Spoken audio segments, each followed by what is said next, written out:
Yo, happy Thursday, everybody. What's happening, everybody? Look at what we got up here. Some beautiful ladies. This is a Fly Nubian Money, where we help you to master your mindset and maximize your what? Your money. Yes. So listen, you guys. It is tax season. Is anybody excited about tax season? I want you to put it in the chat. If you are excited about tax season, let us know that you are excited about tax season. Is anybody in here excited about tax season? I want to know. Anybody? This tax season. So I know, for you ladies, you guys probably make all this money. So you're probably not really excited about tax season. The reality is a lot of Black folks are excited about tax season, but I got a news flash for a lot of people. Your taxes are not a bonus. Let me repeat that. Your taxes are not your bonus.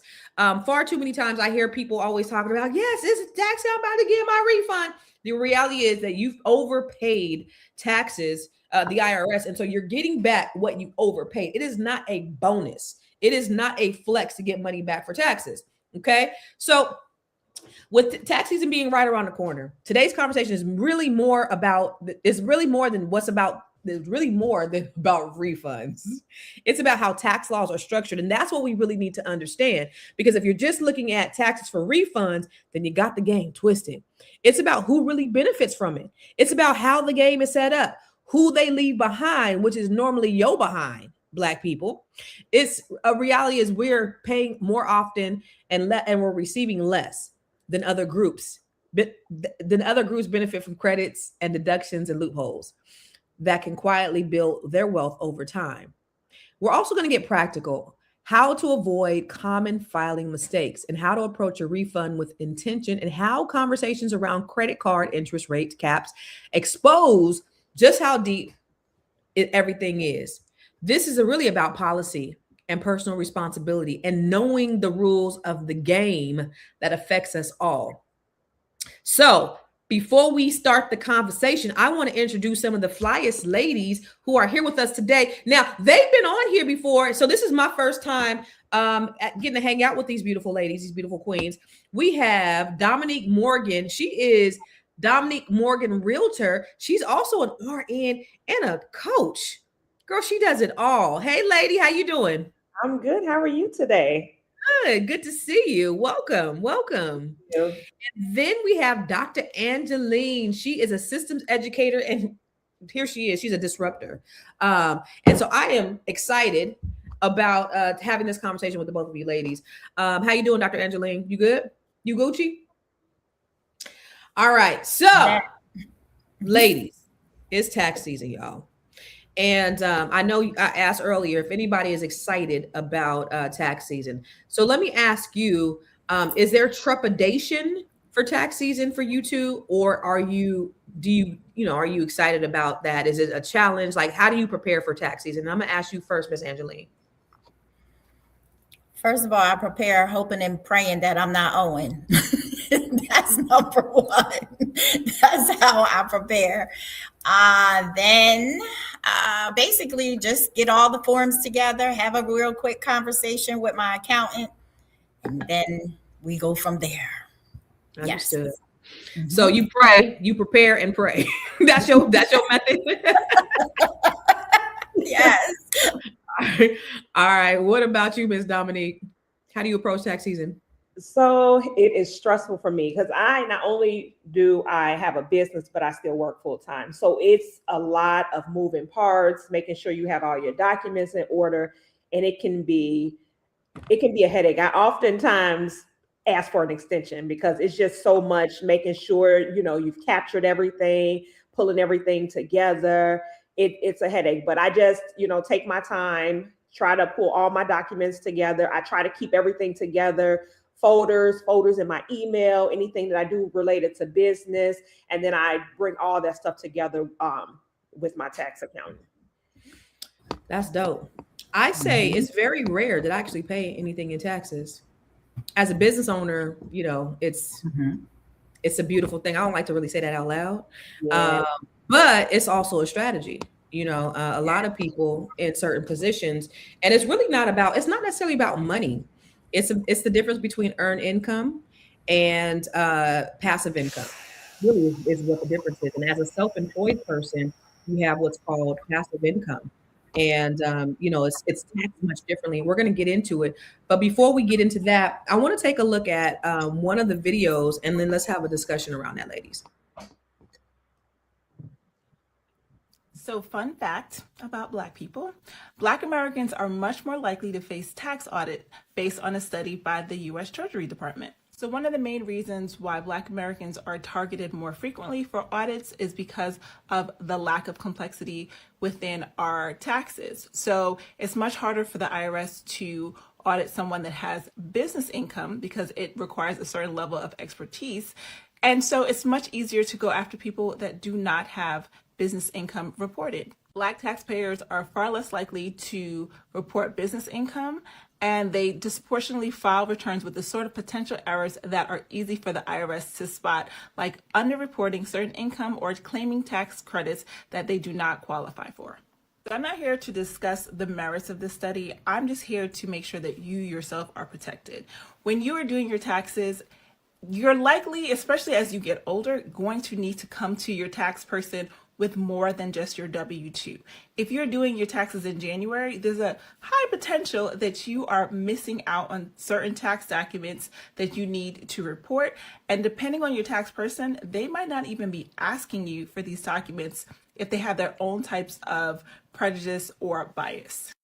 So I don't have an exhaustive list of all the documents you need when you do your taxes, but you want to really think about all the ways you had either made money for the year or were involved in some type of financial transaction, and go to that institution and look up your tax documents. But I do have 5 that I want to talk about today. So first is the 1099 miss, meaning if you did YouTube, if you got paid from Instagram, anything like that that provides or pays out royalties, you will get a 1099 miss as long as you made at least $600. And a lot of time, well, actually with the 1099 miss, it's definitely over $600. And then the next one is the 1099 NEC, which stands for non-employee compensation, which is also if you made at least $600. So if you did a workshop, you did some type of side hustle, and you got paid, you're going to get a 1099 NEC and you need to report it. The next is a 1099 INT, which is for interest. So if you have your money in a high yield savings account or just a regular savings account that provides interest, you're going to get a 1099 INT. You need to go to your bank, download it. You could have made $5, $10, $100. They're going to have that document for you. And if you like to buy and sell stocks, if you purchase index funds and a non-retirement account, you're going to have a 1099 div if you receive dividends, or if you sold stocks, whether you gained money or you lost money, you're going to receive a 1099B to record the gain or loss on your stocks. Make sure you're reporting all of these documents. Follow me for more tips. So I know was that Dr. Angeline, or was that who said that they put all that was you, Dominique, that talked about having all your things filed in one place. What are some just for regular people, what are some best practices for taxes that you would say, like you would just like give to your little sister or you give to your cousin? Best practices. So create a folder in your email and set it up as a tax folder, and you can create subfolders and you just dump stuff in there. So when tax seasons come around, you're not looking everywhere for it. You have an idea of where it is. You can scan it if it's something that you have in your hand, or if it's something that you receive electronically. Just drop it in a folder in your email, and it makes things so much easier because at least you have one location that you're going to get everything. And then you could take that information and you can upload it in the portal that your tax preparer uses. Okay. That's actually really, really good. So have an electronic copy in your email to where you could just easily access it, and you could just upload it and send it on out. Yep. Good stuff. Do you keep all your receipts? Because remember, a lot of people would like to, keep all your receipts. How do you manage that? So I do keep the receipts, and I do the same thing. So I'll take them and I'll scan them and I'll just send them to my email. And again, with your folders in your email, you have subfolders. So you can label things and just say, okay, these are receipts from taking out a client, or, this is receipts from whatever it is. You can label it and just throw it in that folder, scan it, throw it in the folder, and then you could throw the receipts out. I hate paper, so I hate keeping up with stuff like that. So I'd like to have things in your email, or like have it electronically or digitally, so you don't have to worry about where it is and looking for it, and because that's the biggest headache, finding and pulling everything together. If you have a general idea of where majority of your stuff is by some kind of electronic folder, and it doesn't even have to be your email. They have a lot of different resources out there. OneNote, Google Docs, they have things out there where you can just put it in there and you can pull it up and you don't have to worry about it. That's great. Okay, I love it. What about you, Dr. Angeline? What are some best practices that you do to prepare to file your taxes? So I am getting to where Dominique is. And then this year I bought actually a planner. I'm not always that girl to just throw everything into the email. I'm still that touchable, tangible. Let me see my paperwork. Let me look at everything. Let me add up everything myself at the end of the year or the end of the month. And so I just maybe the end of December, bought a planner where you can do all of that, because I also need to be cognizant more so of how I'm spending my money. And so all of that is in the planner as well, to help me know, okay, you spent too much on food going out this month or something like that. So that's where I'm trying to get, but I'm making my way there. Mm-hmm. I will say that I'm with you, Dominique. Paper is not my best friend. Hate it. When I tell you I hate it, and let me tell you again, I hate it some more. So I definitely, any way that I could minimize having to use paper, I'm going to do things electronically. I use Rocket Money. That helps me to kind of get an idea of my entire financial picture. What are my outgoing expenses? What am I spending on food? What am I spending on travel? All of those things. So that organizes it on a higher level. And Expensify is a good one too. Expensify is a great app that you could use, that you could put your receipts in. It helps you budget. It gets you prepared for your taxes. So for people who hate paperwork, because I used to be Dr. Angeline, I used to have a file cabinet, a actual physical file. I don't even know what that looks like anymore. But a physical file with all my stuff in there and all my receipts and all that stuff. And now, you don't really throw anything away, especially if it's on the cloud. So, all my stuff is in Dropbox.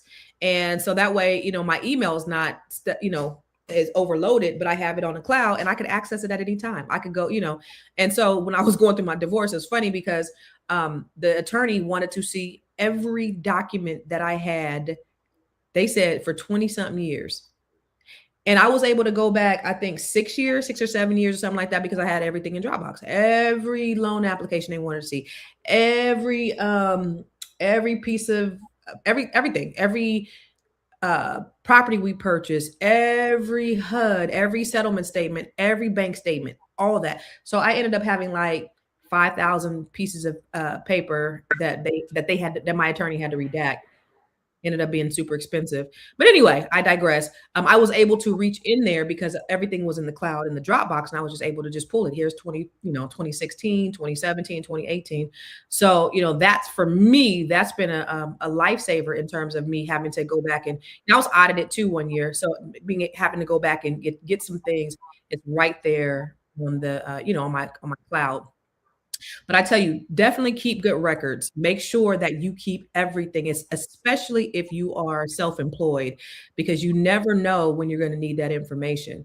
I want to look at another video, and I really want to talk about, like, what are some ways that we have been left out of this conversation, and then what are some ways at the end of it all, what are some ways that we can actually benefit from this? So let's take a look at another video.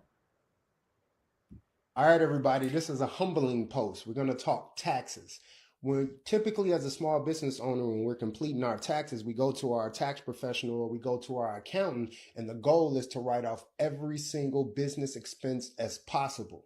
How that plays and where there's a decision that needs to be made is afterwards, if you want to go to a lender and take out small business financing, they're going to ask you for a copy of your taxes for the last 2 years, and they're going to look at that revenue generated, that income generated through your business, and they're going to make a decision based on that.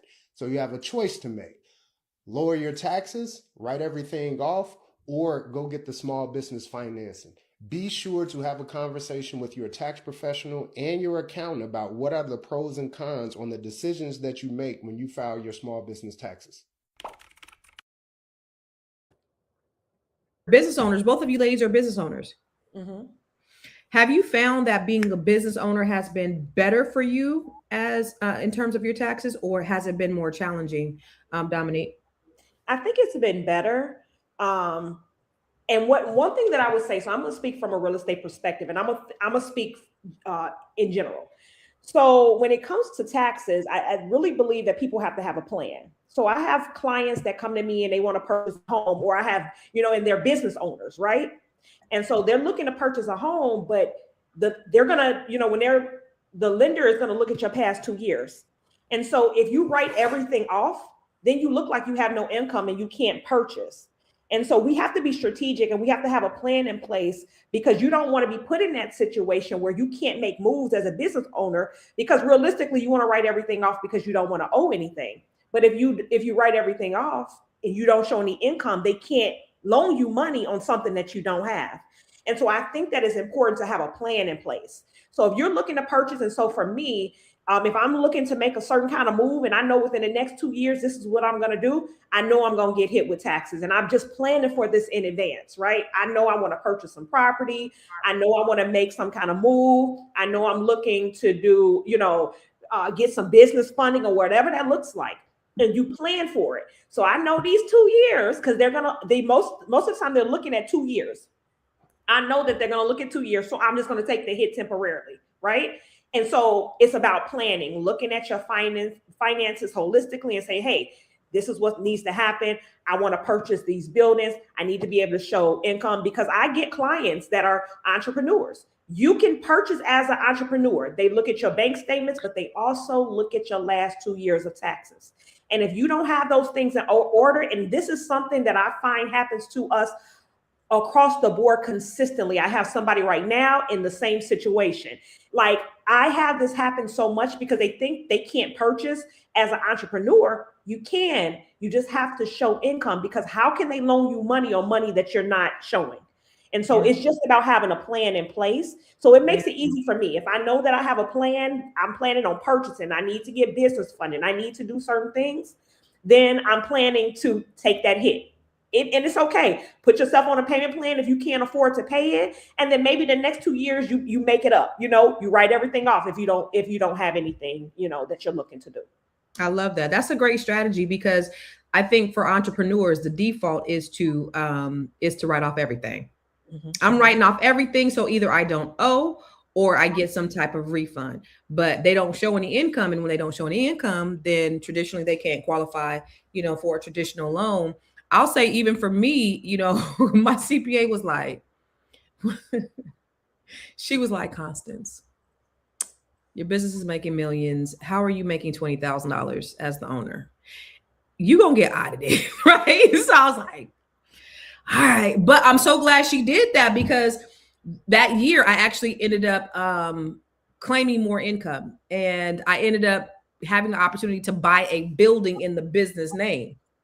Mm-hmm. I wouldn't have even been able to do that had I continued to do it how I was doing it. So we put together some strategies on, how to make sure that it balanced out, because there's obviously, when you're qualifying, there's some things that you could write off, like some depreciations that you could add back, and that'll help you to qualify. So there's some strategies, and just, I think what's important is you can't be haphazard about who does your taxes. You have to have somebody who's really strategic about making sure your taxes are done correctly, so that you can make investments if you need to make them, and somebody who really understands. Because if you have a somewhat complicated tax situation and you just go on an H&R Block, they're just going to write off everything for you. And so you're going to be in that situation that Dominique talked about, where you can't qualify for nothing.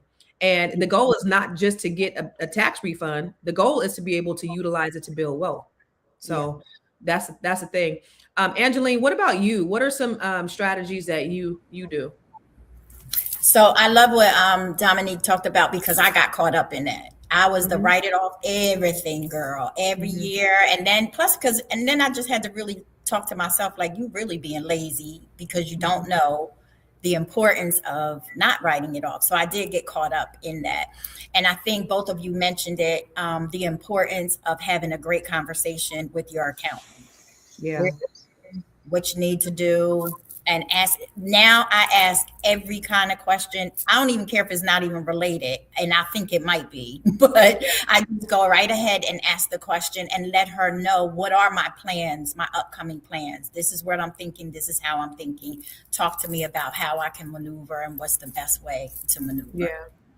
I think one of the worst things is being audited by the IRS, especially if you have a complicated tax situation. I was audited in 04 and 05. And I was only, I don't want to say only, but I was 26 to 04. I was 29, maybe 04 and 05. And I think I had maybe made, I don't know, $150,000 a year. And I ended up owing $50,000 after the audit, after the write-offs, after everything. You know why? Because I was just doing my taxes on TurboTax myself and I didn't know anything about it. And so I was like, you know what? I will pay for a CPA to do my taxes and pay up front so I don't have to pay on the back end. So let me pay a professional, rather than, trying to be cheap and do it myself, because getting audited and having to sit in that audit office is no fun at all. It's not what you want. You don't want to play them games at all. You bring up a great point. I'm sorry, a great point with that too, Constance, because a lot of times in our neighborhoods, I just saw it happen. Like last week, I was over somebody's house and they pulled in like Jenny from the block to start doing their taxes.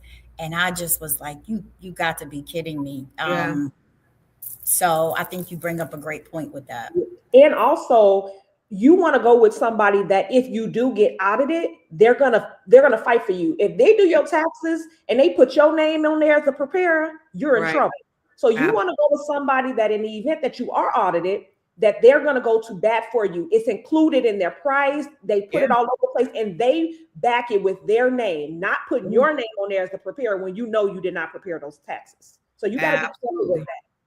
That is so smart. I mean, if you have a very simple tax, like your W-2, and you got a couple of kids, you could probably do TurboTax or something like that. But when it gets a little bit more complicated with deductions and things like that, that's when you want to think twice about doing that stuff yourself, because somebody said that Black people are the first to get audited. I'm not sure about that, but I do know that corporations get audited at 0.something%, which is way less than your W-2 employee. So as a business owner, you do have protections that regular W-2 people do not. And I think that's a big distinction. And as the tax code has changed, there are a lot of things with this big, beautiful bill that benefits the rich. And unfortunately, in most situations, we don't fall in line under what happens with the rich. So at the end of the day, we're the ones that are having to pay all the taxes. Think about this. Warren Buffett, who is one of the richest people in the world, he said that his secretary pays more in taxes than he does. And she makes $250,000 a year. And he's a billionaire. She pays more in taxes than he does. Why? Because the tax codes are set up in his favor. But it's not just because he's wealthy. It is, but then it's not because he has corporations. Mm-hmm. And when you have businesses, and that's the reason why people tell you to get businesses, when you have an LLC and it's making money, like, COVID, everybody went out and got LLCs and they didn't know what they just have an LLC just because. You don't want to get an LLC just because, but there are some tax strategies that you can use to reduce your exposure, your tax exposure. Do either of you guys have any, have you done this, use that strategy in your own personal lives, in terms of like starting a business so that you can reduce your tax exposure? No, I started my business just because, I got into real estate. And so I had a full-time job. So I needed to figure out, I didn't want my real estate income coming in my name. So I wanted to get paid in my business name. I wanted to run my business as a business, not, as just, hey, write my commission check to Dominique. so that I could benefit from the taxes. But I actually went into business because I wanted to go into business, and created it so that I can structure it as a legit business. I didn't want to just have something that's like, okay, I'm just going to get this check and I'm going to play with the money. I really wanted to position myself so that I can get business funding, so that I can make moves business wise. I can invest using my business because my business is functioning properly. So that's the reason why I did my LLC. Even though I'm in real estate and I can operate as an independent contractor, I wanted to have a business so that eventually, I'm building out a team. I want to be able to get help my team members get health insurance. In real estate, you really don't have a lot of options and you pay a lot of money. I want to be able to set it up where I can create my own IRA and I can have a healthcare savings account just like a business. So my purpose was to do it so that I can function as a rich man's business as opposed to a poor man's business. Ooh, come on, somebody. Come on, somebody. I love it. She functioning as a rich man's business. That's essentially what people do. I mean, it's really not. The tax codes are set up for the rich because they have corporations. They have ways to pass their money through. Think about this. Elon Musk, for example, when he purchased Twitter, he did not write a check to Twitter. Most of his money is wrapped up in his investments. So he doesn't have active income. He pays himself very, very little. And he has all of his money are tied up in his investments and in loans. And they don't tax investments and loans the way they tax your earned income. That's the difference between you and him. So you're going to pay more in taxes as a W-2 earner than he's going to pay. And so what he did is instead of him writing a check, he actually has his money in in stock. And he took a loan out from his stock and he paid to purchase Twitter. So now the money that he took out of stock, he's taxed at a much lower rate than if he would have paid cash for it. It's a whole cold game out there. But those are some of the ways, some of the strategies that rich people utilize in order to pay less taxes, is because they don't have this earned income that most of us do. That's why I pay less taxes than you as a self-employed person, because I don't have earned income. My income gets written off. My income gets invested in other things where I'm not taxed at the same level as if I was to make the same amount working for somebody else, if that makes sense. Mm-hmm. But for you, Miss Dr. Angeline, we talked about strategies that some people use, like people who maybe are W-2 employees, but they've gotten, like some have have you heard of people doing this? They've done multi-level marketing businesses or things like that and created their entities so that they can take advantage of some tax benefits. Have you done that, or do you know anything about that? No, I did the same thing. I started my business because I wanted to start my business. And most of the people that I know really are not going in fully prepared. And I don't think, I can tell you right now, I didn't know all the stuff that I probably should have known about taxes. And I didn't do my homework as well as I should have. And I think that's a big problem a lot in our neighborhoods. We don't do the back end, the research work, and to know which way to go, even regarding LLCs, S corps, all of those types of things. Like how are you going to set up and structure your business? Mm-hmm. So no, but when I did go in, I went in just like Sis said, wholeheartedly. I have a plan, right? So even now, I was talking to some venture capitalists, pitching some things, and they were like, well, what are your next moves? And so I said, I'm going to need a distribution center. I'm going to need to know some stuff about manufacturing. That's where I'm going to need my help next. So let's have that conversation so I know how to strategically plan for when I get to that point. Yeah, that's amazing. Because if we want to get put in the game, we got to start thinking differently. And I know most of us are income earners, but we have to start thinking strategically. So that's not a bad idea when people do have other side hustles and side businesses, because now if you have a side business, if you have a side hustle, say you're an Uber driver on the side and you have the money being paid to your LLC. Well, now you could write off your car, you could write off your gas, you could write off a portion of your house for your office space. Now you have tax write-offs. Okay. So there are things that you could do as a business owner, as an LLC owner, if you do it. Now, some people just get LLCs and they sitting there. In California, LLCs are $800 a year. That $800 is a lot when you ain't making no money. In other states, it's a lot cheaper. But if you are using that strategy, it could actually benefit you. But I'm gonna tell you guys right now, taxes are for the benefit of business owners and not average everyday working American people. It's not. That's true. So we have to make sure that we're doing things a little bit differently. And that's what the conversation I think really is making sure that we set up our stuff a little bit differently so that we're not going to not pay any taxes, but that we can reduce our tax liabilities. And there are strategies and ways we could do it. We have another video. We have a video that I want to show to kind of further the conversation.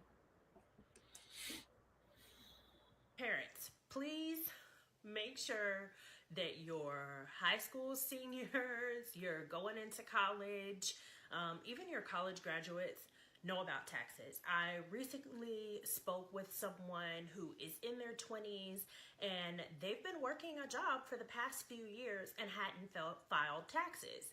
And so I asked, is it, based on the amount that you're making? And I, checked to confirm if they fell into the category that didn't necessarily need to file taxes. And that wasn't the case. They weren't taught anything about taxes. And so I want to remind you as parents that it's our responsibility to teach our children these things. Don't have your child out there doing something they're not supposed to be doing or not doing something they're supposed to be doing because they just don't have the knowledge about it. If they genuinely don't know, they don't know. Yeah. You don't know what you don't know. Have you ladies, I know you guys are both smart business women. Do you guys have children? I do. And I could speak to that video based on my daughter. So she's been working since she was in high school. So I've given her the information to tell her, like, you still have to file your taxes. They don't really listen to us too much sometimes, but they do get the information because they don't understand that you're making money. You need to file your taxes off the money that you're making. Okay. Yeah. Yeah. And then what about you?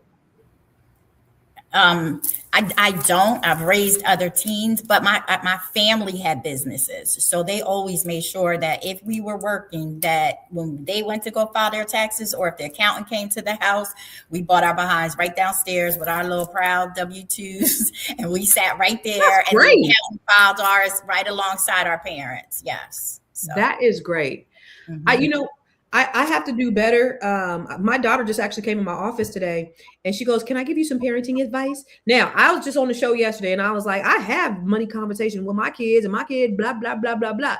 And she goes, "Can I have a parenting conversation with you about how you approach things with the boys?" And I'm like, okay.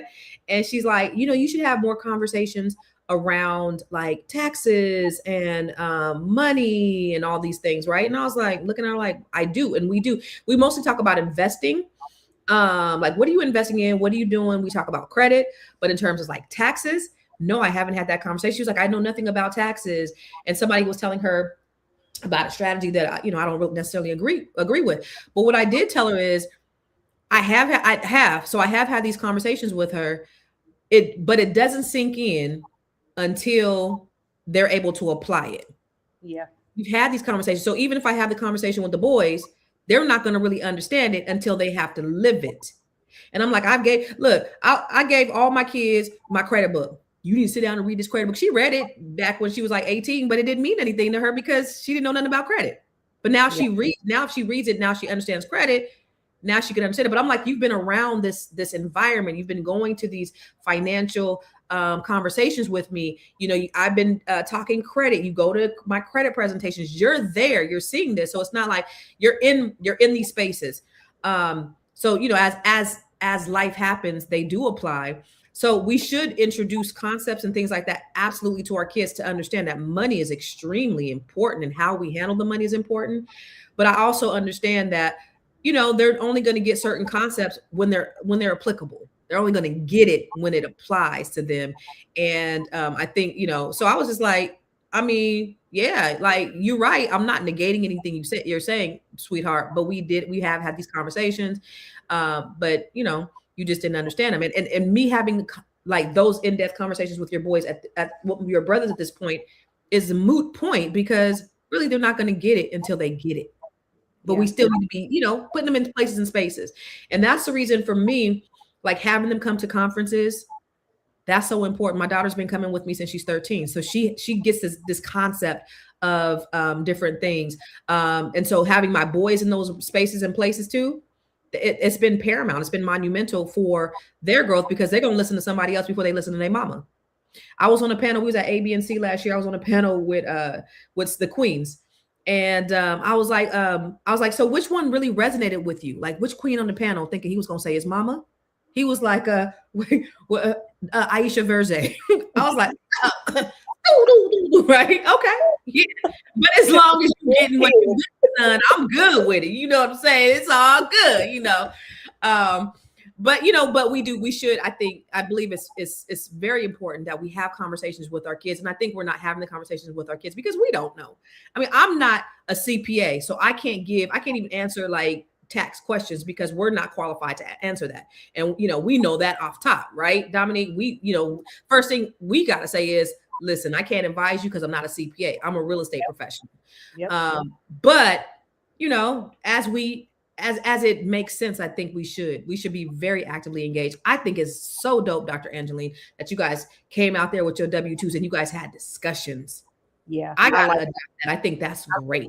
I think I'm going to do that with my daughter. My daughter is 20. She's in college. So she's been working forever, but I'm really trying to get her to listen to your mother, file your taxes. So I think I'm going to do that. Like, let's do this together so that, you know, she understands the process and so that she can take this on herself, because she's old enough. She's 20. So you're at the age where, you know, you'll be graduating in a couple of years. You're going to get a full-time job, and you have to figure out how to do this and make it make sense for you. That's great. I think it's dope. I want to go to some comments, but I do want to ask you guys that what do you think, or what's some advice that you give people when they are filing taxes? What should they do with their tax money? Should they save it? Should they spend it? What's some advice that you tell them, Dr. Angeline? It depends to me what stage of life they're in, right? So one of my friends just said to me last night, she's like, girl, I can't wait to get my income tax back, right? That's what we're talking about right here. So I said, for real? Well, what you gonna do? And she's like, I got to pay down these credit cards. These interest rates are crazy on my credit cards. And I'm getting ready she took a little break because her mom had transitioned and all of that. And she's like, I'm getting ready to go back and do some stuff with my business, with my company. So she did that. I was actually thinking about what was I going to do with a rebate this year. Was I going to invest in some more stock? Was I going to put it aside for the business?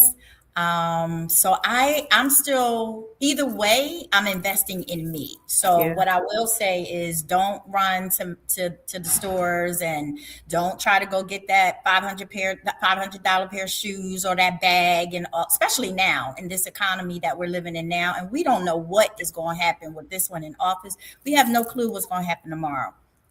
What law he going to make up?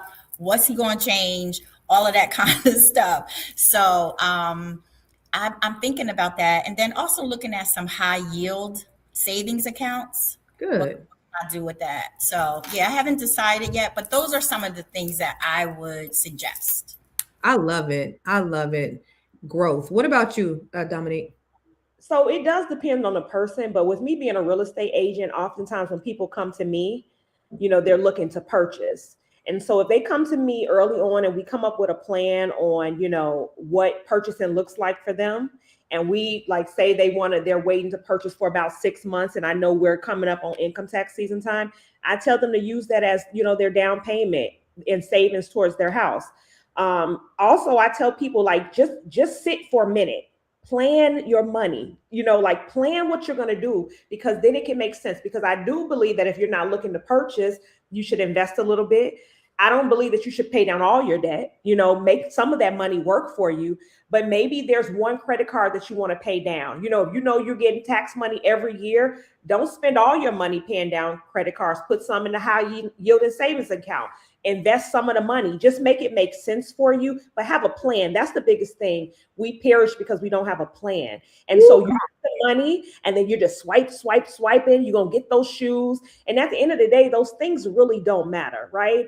If you get those things, you're going to wear them shoes a couple of times. And then guess what? Now you're back in the same situation. If you're going to get that type of money, position yourself, and how do you position yourself?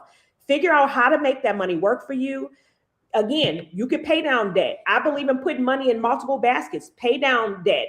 Get some kind of investment. Put it in a high yield and savings account. Purchase a home. Do something where your money is going to make money. I do the Grow Your Money podcast, and I came up with that term when I was talking about taxes. I was like, what you gonna do with your tax money? You gonna grow your money? You gonna blow your money? And it's like, it just stuck. But that's the thing that happens is the first thing people do when they get their tax refund. It used to be they would go buy TVs, they buy a little furniture, maybe they do something, now they going on vacations, they live in a soft life. Let me tell you something, they got that tax refund and they are doing it. Right. And we looking at them on Instagram like, dang, I want to be like them. And they didn't use all their little tax money. I said in the beginning that your tax money, that is not a bonus. That is a refund. Okay. You overpaid the IRS. You overpaid the government and they are just merely giving you money back. So what happens is you're giving them a loan, a no interest loan. So they're taking your money and they're probably investing in it or whatever, but they got your money. And the moment that you owe them money, guess what? They're going to charge you interest, not just interest, but compound interest and penalties. So a couple of things that you could do is you could change your taxes. You might not get a big tax refund at the end of the year, but it's your money that can stay in your pocket right now that you ain't letting Uncle Sam hold until the end of the year. So that's the one thing I would do. Is I will keep all my money and let the government not get as much as my money.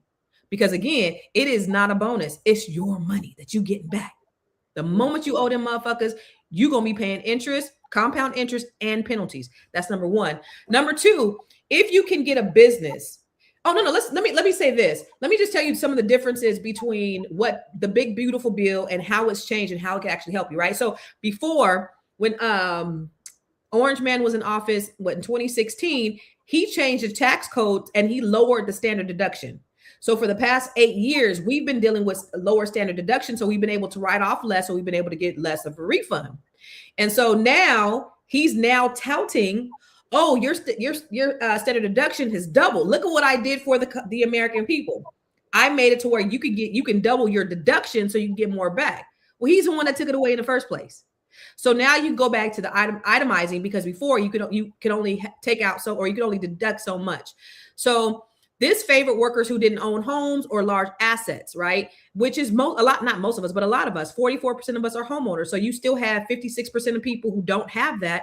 And so it helped those folks who aren't homeowners to be able to write off, more in their taxes. Also, the child tax credit, which was something that he had reduced before as well. So you were getting a smaller tax credit. Last few years, I couldn't even really claim my kids. I wasn't getting nothing back from my kids. So now we're back to that. But now my kids is grown. So like, they ain't really going to help me. Last, 8 years, I haven't been able to really benefit from having children. So now we get a larger tax credit. Because if you take the standard deduction or however you do your taxes, a lot of times the kids wouldn't even matter.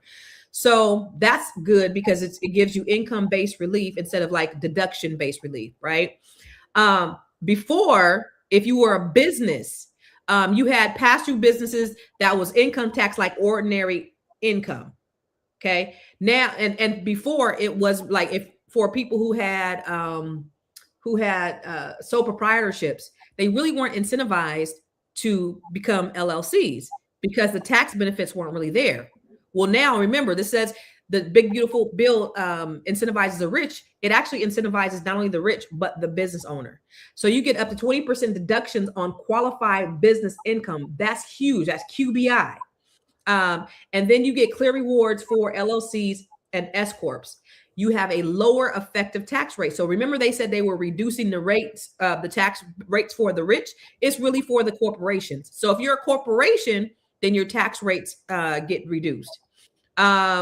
Before you had, so for state and local, it was better. Now it's worse. So now they have caps on state and local, and corporate tax rates for corporations.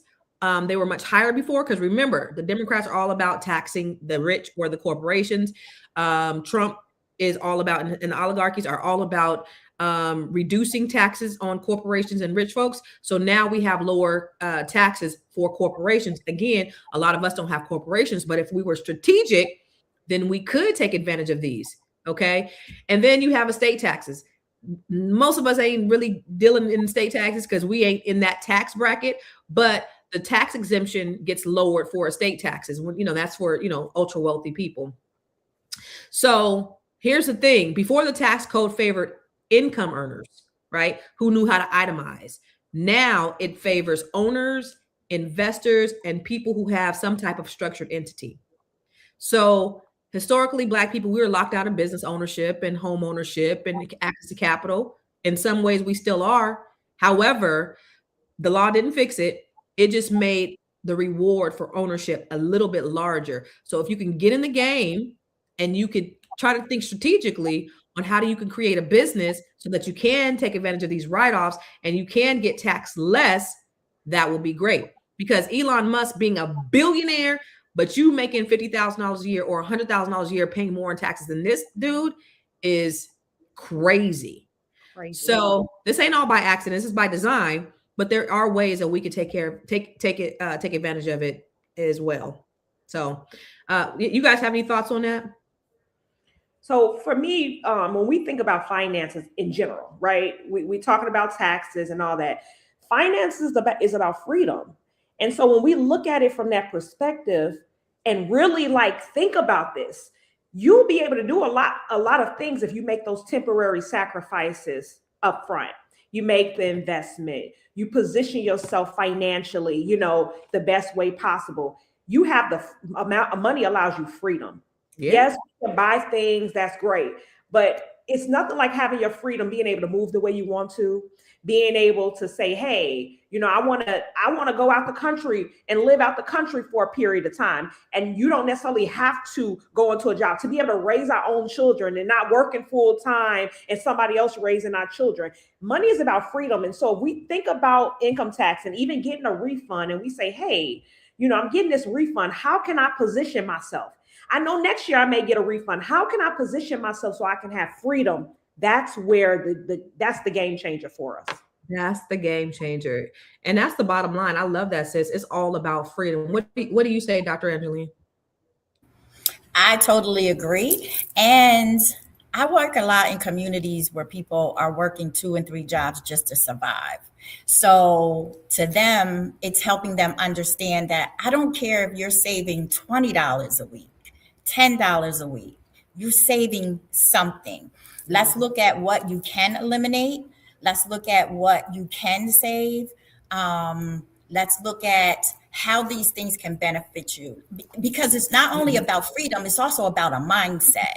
And when your mindset is positioned that I'm going to win, my family's going to win, I'm going to break this cycle of generational poverty, and I'm going to learn and be okay with how to do it. I think that's when I'm watching people now move forward, get an education about money, like you said, money overall in general. And when we look at our relationships with money and what we've been taught a lot of times generationally about our relationships with money, hide it under your mattress, put it in a shoebox, go spend it when you get it. And I'm not saying that there aren't times that you can reward yourself. We all need to do that once in a while. But when it's every single day or every single week, then there's a problem. And when we begin to do that, what are we also teaching our children about money and the relationship about money? And so, yes, I fully agree with freedom, but we also have to deal with mindsets. We do. I think people think that it's so far-fetched and it has to be so overwhelming. It really doesn't. One thing that I've done is for my children. I started them an IRA. I literally put $25 a month in there. So imagine when they're in their 60s, it's not like a grand amount. I It's love it. small. I have it coming out like a bill. So there's nothing that I'm not going to miss it. It's coming out automatically, but it's just those small changes that reap big rewards. And so I don't want people to think about it like it's just this grand thing. It's not. Yeah. It's Thank you not for saying grand. that. Yeah. You know, it's Yeah. small. And people need to know that even on a fixed income, you can still do it. It is Right. still doable. Absolutely. You guys two are absolutely right. And I think that is, I think it's paramount, especially for an average everyday person, right? Because a lot of us are not going to be able to take advantage of maybe the business or the corporate tax breaks. But what we can do, how we can cut the fat, how we could take the tax refunds that we got. I always say, take that money and grow it and put it in something that's going to grow and not blow. So I love the fact that you said you're doing an IRA for your kids. I have money going into an Acorns account. So all my boys, they actually have custodial accounts for Acorns for kids who are under 18. So my boys, when they turn 18, it automatically goes to them. Yeah. And my oldest son, actually right now, my youngest son, he's getting ready to turn 18. And so he wants a car. So I'm buying him a car next week. And my oldest son, I had given him his Acorns money. So anyway, he's given his Acorns money to his brother, and his brother has his Acorns. Anyway, but when they turn 18, they turn it over to them. And then I utilize that for something that's going to benefit them. You could do that for your kids. And also, it also spreads it out to where it'll do an IRA for them as well. And what it does is it takes your savings and it invests it in stock for them. So that's great. I have a training on in my Grow Your Money Club where I show people how to cut the fat out of their everyday budgets. And then you invest it. And that's the biggest thing. Put it in something that's going to generate high compound interest. Because compound interest, it makes a difference. You put your money in a bank account, that's 0.23% interest. You ain't making no money off of that. They're taking your money and investing it. They're making money off your money. Your money is not making any money. So put it in something that's going to yield high interest, like you just said, like an IRA or something like that. You had a question, or you want to say something, Angeline? I also, first of all, I'm joining your podcast. I'm telling you that once I get off of here. Amen. And sharing your podcast. But I also want to give a shout out to Dr. Boyce, right? Because he has something every morning where you could tune in for free and get some money advice. And I will say, as one who paid for a couple of those courses for my great nephew and sat and watched and participated with the courses around children at a young age, learning about money and hearing some of those young people, they making some big money from learning the stuff that he is teaching. So there are, just like this is a free hour and a half, whatever, to learn some things and learn where we can also go to, i.e. Constance, and now i.e. Dr. Boyd as well, and even sit with our kids and invest in our children that way as well. Because I'm gonna tell you, my nephew loved it. He had a ball, and the kids were playing around and interacting with each other. So they were building their own networks right there. Yep. It is so important what we do for our kids, what we leave to them kids, not just money, but it's really the financial IQ that we're leaving for our children. There was a study in 2017 that said by the year 2053, our median wealth is going to be a zero. It is an emergency. We have to ring the alarm of how important it is to make sure that our children have the financial literacy that they need so that won't be the case. 2053, what is that? 20 years from now, 30 years from now, it ain't going to be, it's coming up soon, but we ain't going to be as affected by it as they are, because we probably going to be in our 70s and 80s and 90s at that point. So, it's extremely important that we're taking that information. And Dr. Boyce, my son, he was 12. I bought him the stock thing and he took $1,000 and made $8,000. But putting that into the kids is so important. When we have conversations around our dinner table, it's like, what are you investing in? What are you investing in? What are you? And they know if they come to me and they have an investment idea or opportunity, I'm gonna do it.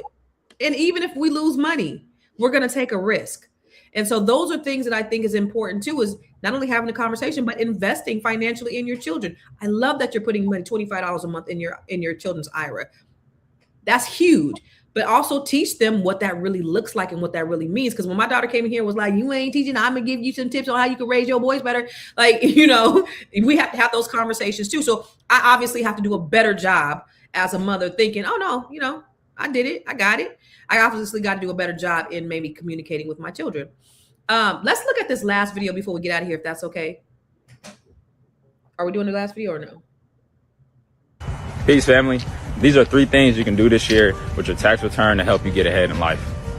Number 1 is going to be pay down debt. Now, I know there are some good debts out there that can help increase your credit score and that can help increase your income monthly, but that's not what I'm talking about in this video. What I'm talking about is those high interest credit cards, those high interest student loans, those high interest car payments, just a bunch of unnecessary stuff that you don't need. Yeah, let's try to pay those down this year.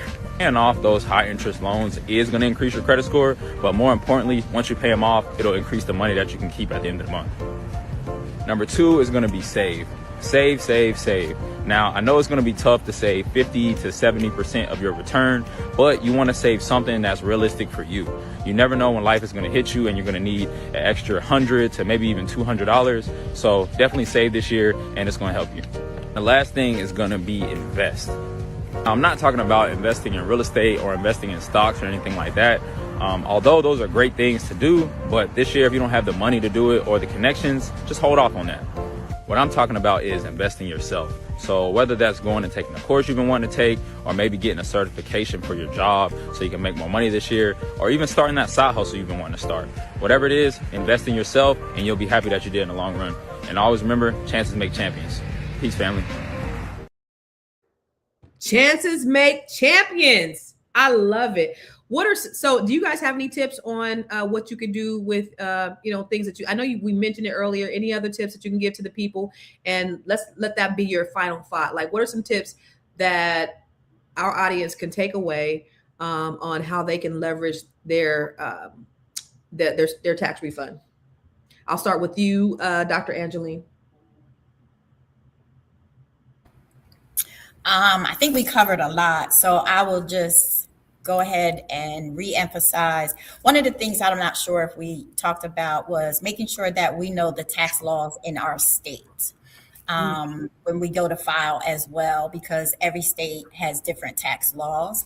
I'll say it again, do your research around what type of business that you want to start up, which will work best for you. And like it was said as well, have a plan. This year, after listening to this show, sit down and think about everything that you heard and then plan your way with your refund, right? What are you going to do? How are you going to incorporate some of these things?